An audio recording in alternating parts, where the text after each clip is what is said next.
Kenapa kita kena pegang akidah Asy'ariyah atau Asy'ariyah sedangkan sudah ada akidah Rasulullah? Kenapa tak langsung saja akidah Rasulullah? Sekarang saya balik. Awak tadi baca Quran, iya. Baca Quran pakai qiraat siapa? Qiraat Hafs. Qiraat yang kita baca itu qiraat Hafs. Alladzina yuqimuna as-salata wa mimma razaqnahum yunfiqun. Itu riwayat Hafs. Kalau orang Maghribi dia baca qiraat Warsh. Alladzina yuqimuna as-salah. Qiraat Hafs kita baca walam yakul lahu kufuwan ahad. Kalau orang Maghribi dia baca qiraat Warsh walam yakul lahu kufuwan ahad. Kita baca al-mu'minuna wal-mu'minatu ba'duhum awliya'u ba'd. Hafs. Kalau orang Maghribi dia baca qiraat Warsh al-mu'minuna wal-mu'minat. Tadi imam baca panjang ma-nya, dia baca Hafs. Alhamdulillahirabbil alamin arrahmanir rahim maliki yaumiddin. Itu Hafs. Kalau Warsh alhamdulillahirabbil alamin arrahmanir rahim maliki yaumiddin. Kenapa tak langsung saja ke Rasulullah?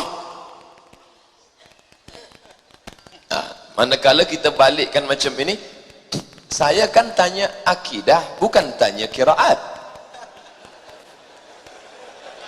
Maknanya kita mengambil qiraat berdasarkan sanad bersilsilah dari tuan guru kita, sampailah ke Imam Hafs, dari Imam Hafs sampai ke Nabi. Yang mempopularkannya, yang memasyhurkannya Imam Hafs dari Asim, maka disebut qiraat Hafs. Dalam masalah akidah, dari guru-guru kita sampai kepada Imam Asy'ari. Imam Asy'ari dari mana? Dari salafus saleh. Dia yang menyusunnya menjadi suatu ilmu. Kenapa kita pakai Syafi'i? Kerana Imam Syafi'i yang menyusun usul fiqh dalam kitab Ar-Risalah. Apa kata Imam Ahmad bin Hanbal Hambali? Kami hafaz hadis banyak. Musnad Ahmad bin Hanbal 40,000 hadis. Kami hafaz, tapi kami tak faham mana hadis am, mana hadis khas, mana hadis mutlak, mana hadis muqayyad. Tak faham kami mana taqyidul mutlak, mana takhsisul am sebelum Syafi'i datang. Maka ilmu paling hebat tentang melahirkan hukum-hukum, ilmu usul fiqh dalam kitab Ar-Risalah 300 muka surat. Nabi panggil muridnya bernama Rabi' Al-Muradi. Rabi', ta'al, tulis Ar-Risalah, tulis surat aku. Lalu Rabi' pun menulis surat. Syafi'i terus berkata-kata, bercakap, dan Rabi' menulis 300 muka surat tanpa ada google.com. Ini tentang masalah mengapa kita pegang Asy'ariyah atau Asy'ariyah, kerana ia yang menyusunnya menjadi sebuah ilmu. Pernah Nabi mengajarkan idgham, ikhfa, iqlab, qalqalah, gunnah, bila gunnah, 1 mat, 2 mat, 3 mat? Mana ada? Kalau gitu bacalah Quran menurut Nabi. Awak ada dengar Nabi baca Quran?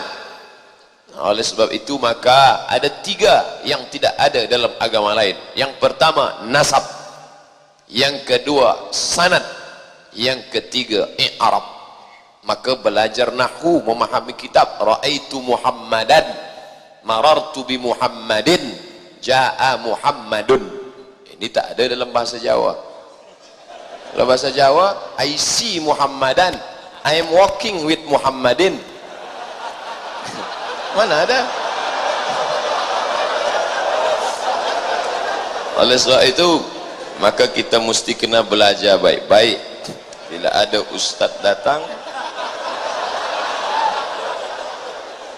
ada orang berkata ilmu tasawuf itu haram dipelajari sebab tidak berasal daripada Nabi. Tapi selama ini saya tahu ilmu tasawuf itu wajib dipelajari. 3, ini haram, ini makruh, ini mubah, ini sunat. Bila perintahnya wajib, bila perintahnya kuat, wajib. Perintahnya tak kuat, sunat. Bila larangannya kuat, haram. Bila larangannya tak kuat, makruh. Tak disuruh, tak dilarang, mubah. Siapa yang membuat itu? Ulama fiqh. Ulama fiqh tajuk dia halal haram makruh mubah, halal haram makruh mubah. Datang ulama akidah. Bagaimana mengenal Allah? Wujud, qidam, baqa, mukhalafatul hawadis, qiyamuhu bi nafsihi. Tak usah pakai sifat 20. Mari kembali ke Quran dan sunnah. Apa awak sanggup mengkaji sifat Allah dalam Quran? Baca Quran pun jarang-jarang. Macam mana nak gali sifat Allah dalam Quran? Maka datang ulama, kita tinggal baca buku saja. Bukan kita nak tulis buku. Datang, duduk, dengar baik-baik. Mengantuk-mengantuk sikit diampunkan Allah Subhanahu wa taala. Maka datang ulama fiqh, datang ulama akidah, tapi masalah akhlak. Bagaimana nak membersihkan hati daripada hasad? Bagaimana nak membersihkan hati daripada dendam kesumat? Setelah dia bersih, bagaimana nak memasukkan ridha, qanaah, tawakal? Maka datang ulama yang mengkhususkan diri dalam masalah ini. Mereka lah Imam Junaid Al-Baghdadi, mereka lah Imam Saraj At-Tusi dalam kitab Al-Luma' yang ditahqiq oleh Syekh Dr. Abdul Halim Mahmud. Datanglah Imam Abu Talib Al-Makki dalam kitab Qutul Al-Qulub. Datang pula Imam Abu Hamid Al-Ghazali dalam kitab Ihya Ulumuddin. Datang pula para ulama lain, bahkan sampai ke negeri kita Sumatera, berapa banyak imam-imam daripada atas, daripada Al-Fatani, Syekh Ahmad Al-Fatani, Syekh Daud Al-Fatani, turun sampai ke bawah daripada Kelantan, daripada Kedah, lalu masuk ke Pulau Sumatera. Kitab Ihya Ulumuddin diterjemah dalam bahasa Melayu, jadilah kitab Sayyirus Salikin, ditulis oleh Syekh Abdul Somad Al-Falimbani dari Palembang. Nah, tersebut nama saya sikit kan. Maka tasawuf mana yang kita ikut? Tasawuf Sunni. Tapi kadang orang ini dia tak suka dengan kata tasawuf, jangan pakai tasawuf. Tapi manakala kita baca kitab yang dia tulis, kita bandingkan dengan tasawuf, huwa itu juga, tapi sampul dia ganti, judulnya apa? Tazkiyatun Nafs. Maulid Nabi tak boleh, Maulid Nabi bid'ah. Tapi manakala datang 12 Rabiul Awal, apa dia buat? Daurah sirah Nabi.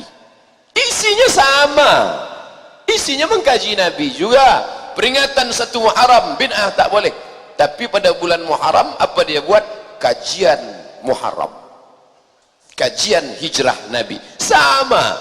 Maka jangan mahu dirosakkan oleh kerana istilah tasawuf. Diambil dari kata safa. Apa itu? Man safa qalbuhu lillah, mensucikan hati. Bukan tasawuf yang menyatu dengan Tuhan. Tuhan yang tinggi namanya Gusti, yang bawah namanya Kaula, menunggaling Kaula Gusti, menyatu dengan Tuhan. Bukan itu tasawuf kita. Tasawuf Sunni yang dituliskan oleh para ulama Ahlus Sunnah wal Jamaah. Selama ini kami beramal dengan hadis dhaif. Tapi ada ustadz yang kata haram beramal dengan hadis dhaif, kerana hadis dhaif sama dengan hadis palsu. Dua kemungkinan, ustadz itu salah atau yang bertanya ni tak paham.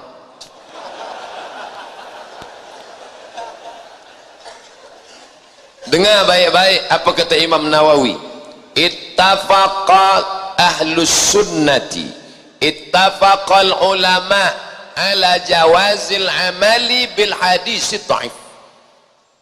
Ini Nawawi yang berkata, sepakat ulama boleh beramal dengan hadis dhaif fi fadailil a'mal, dalam masalah fadail a'mal. Makanya ulama tak mempermasalahkan hadis dhaif selama cukup 5 syarat. Kata Imam Jalaluddin Abdul Rahman As-Suyuti dalam kitab Takrib yang ditulis Nawawi, disyarah oleh Suyuti, Tadribur Rawi, syarah Takrib An-Nawawi.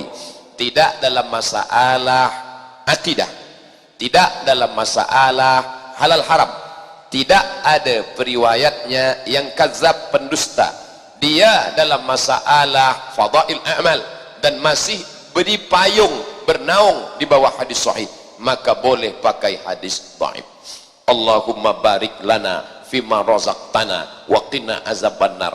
Belum lagi kurma itu masuk ke mulut dah berkelahi. Hadis dhaif jangan pakai, jangan pakai hadis dhaif. Aku 5 tahun mabuk minum khamar, tak ada orang melarang. Hari ini baru baca Allah malakasum tu kau larang aku. Ini untuk engkau. Orang menjadi rusak persaudaraan kerana hadis dhaif. Maka hadis dhaif boleh diamalkan selama cukup 5 syarat. Bukan masalah halal haram, bukan masalah akidah. Tidak ada riwayatnya yang kadzab pendusta, dia masih bernaung di bawah hadis sahih. Dan untuk fadail amal, utlubul ilma walau bisin, tuntutlah ilmu walau ke negeri Cina. Itu bukan hadis palsu, tapi katanya dia ada dalam kitab Al-Mawdu'at. Jangan baca satu kitab, sebab Ibnul Qayyim penulis Al-Mawdu'at melampau. Ulama lain tidak mengatakan tuntut ilmu ke negeri Cina itu hadis palsu, tapi hadis dhaif, setakat dhaif, tak sampai pada maudhu'. Maudhu' palsu, bukan hadis sama sekali. Al-Bazinjan syifaun min kulli da', terong, obat dari segala macam penyakit. Itu memanglah palsu. Siapa yang membuat? Tukang jual terong. Supaya dia laku, dia buat hadis palsu. Maka ini tak betul. Maka kita mesti tengok ini hadis sahih, di bawah sahih hasan, di bawah hasan dhaif, di bawah dhaif maudhu'. Bila dia maudhu', kita tak boleh pakai sama sekali. Tapi dia dhaif, boleh dipakai bila cukup 5 syarat. Jangan baca kitab Zakaria Kandahlawi Fadail Amal, banyak hadis dhaif. Bila Fadail Amal Zakaria Kandahlawi tak boleh dipakai, maka tak boleh pakai Sunan Tirmizi, sebab Sunan Tirmizi banyak hadis dhaif. Sunan Abi Dawud banyak hadis dhaif. Bahkan Musnad Ahmad bin Hanbal merata-rata banyak hadis dhaif di dalam. Tak boleh pakai. Apa makna Imam Ahmad bin Hanbal memasukkan hadis dhaif dalam kitabnya? Supaya orang tahu bahawa hadis dhaif boleh dipakai. Bolehkah kita tak mahu ikut ulama atau mazhab? Kami nak ikut Quran hadis sahaja, kerana ulama pun manusia biasa macam kita. Boleh jadi ulama pun tersalah juga. Bila kereta awak rusak, BMW yang tadi rusak, apakah awak langsung terus saja perbaiki sendiri atau bawa kepada ulama? Dia bawa kepada ulama. Dia tanya, hai ulama BMW, apa agaknya kerosakan ini? Bila dalam masalah kereta engkau bawa pada yang alim, kenapa masalah agama engkau kata engkau boleh kerjakan sendiri?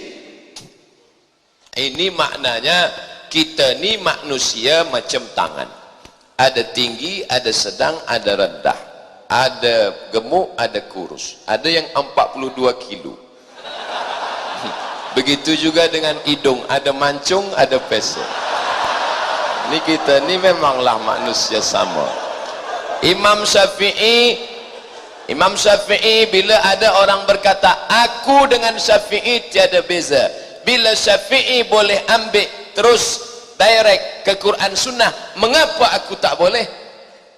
Syafi'i makan, Syafi'i minum. Bila Syafi'i boleh, mengapa aku tak boleh? Cuba baca elok-elok Syafi'i. Syafi'i kalau dia baca kitab, dia tutup sebelah. Dia baca ni, dia tutup sebelah ini. Muka surat ni dia tutup. Sebab apa? Sebab bila dia tengok, dia faham juga yang sebelah itu. Kita baca 2-3 kali pun tak boleh faham. Imam Syafi'i berangkat pergi dari rumah ke masjid, dia tutup lubang telinga dia. Sampai di masjid orang bertanya, Syafi'i, mengapa engkau tutup telinga engkau? Sebab bila aku buka, aku hafaz semua cakap orang yang aku lalu. Ustaz ni tak ada cerita apa ni? Cuba tengok di www.youtube.com tentang orang punya IQ. Boleh dia sebut, dia boleh katakan ZZYY 2378, boleh dia ulang-ulang balik. Kenapa dia boleh? Maka Imam Syafi'i punya kecerdasan smart yang luar biasa. Jadi bila ada orang berkata, Syafi'i makan, aku makan, betul. Syafi'i minum, aku minum, betul. Syafi'i tidur, aku tidur. Ya, tapi otak engkau tak sama dengan otak Syafi'i. Makannya sama, mungkin kau lebih daripada dia. Itulah maka kita ikut imam. Apa kata Allah dalam Quran? fas'alu ahla zikri, tanya orang yang tahu, in kuntum la ta'lamun, bila kau tak tahu. Maka Allah doakan, Nabi doakan Abdullah ibn Abbas. Nah, ya sahabat lain tidak ada dapat itu. Apa kata Nabi? Allahumma faqihhu fid din wa 'allimhu ta'wil. Dalamkan agamanya, ajarkan dia ta'wil. Maka Abdullah ibnu Abbas, umur dia waktu Nabi meninggal 15 tahun, tapi Sayyidina Umar ajlasahu fi majlisihi, Sayyidina Umar mendudukkan dia di majlisnya. Al-alimu kabiran wa in kana saghiran, al-alimu kabirun, orang yang berilmu itu besar walaupun dia masih muda. Abdullah bin Abbas tak sama manusia ini. Maka kita yang merasa diri kita rendah, tak ada apa-apa, kita pun ikut kepada para ulama. Allah yang suruh kita, fas'alu ahla zikri in kuntum la ta'lamun. Di tempat kami ada kumpulan minoriti yang berkata Tuhan ada atas langit. Ini akidah yang benar katanya. Siapa yang iktikad Tuhan ada atas langit, siapa yang iktikad ada Tuhan atas langit, dia jadi kafir. Adakah betul kumpulan ini? Tuhan ada atas langit. Di mana Tuhan? Di sana. Berarti dia boleh ditunjuk. Kalau dia tunjuk, dia di atas. Berarti dia sama dengan kipas. Maka kita sudah samakan dia. Padahal dia laisa kamitslihi syai'un wa huwas samiul basir wa lam yakul lahu kufuwan ahad. Maka tak boleh menyamakan Allah dengan makhluk. Kata kitab syarah kitab Aqidah Tahawiyah, di situ disebutkan munazzahun 'anil jihatis sit, dia suci dari 6 arah. Tidak di muka, tidak di belakang, tidak di kanan, tidak di kiri, tidak di atas, tidak di bawah. Huwa maujud bila makan, tapi dia bukan fi kulli makan. Ini banyak fitnah-fitnah ke saya. Somad berkata Tuhan ada dalam bilik temenung. Somad berkata Tuhan ada dalam tempat najis. Dia salah dengar atau dia ingin fitnah saya. Ahlussunnah wal jamaah, Allah maujud bila makan. Tidak layak disebut tempat dia di mana, sebab dia sudah ada sebelum tempat, zaman dan masa itu ada. Apa kata Imam Ali karramallahu wajhah? Allazi ayyanal aina la yuqalu annahu aina. Dia yang sudah ada sebelum masa itu ada, maka tak layak dikatakan kepada dia, dia di mana sekarang? Karena tak sesuai pertanyaan itu. Bagaimana dengan hadisul jariyah? Aina Allah? Fis sama'. Jangan memahami satu masalah dari satu hadis. Hadis itu ada syawahid mutabaat yang lain. Maka ulama mentakwil yang dimaksud di situ aina Allah, dia tunjuk fis sama', maknanya bukan makanun tapi makanah, kedudukan. Di mana berada tuan raja, dia di atas walaupun dia sedang duduk di bawah. Kerana yang dimaksud dia di atas bukan tempatnya tapi kedudukan dia yang tinggi. Kerana mengatakan bertempat, maka hilanglah dia dari kesucian. Allah maujud bila makan, munazzahun anil jihadis sit. Wallahu a'lam bishawab.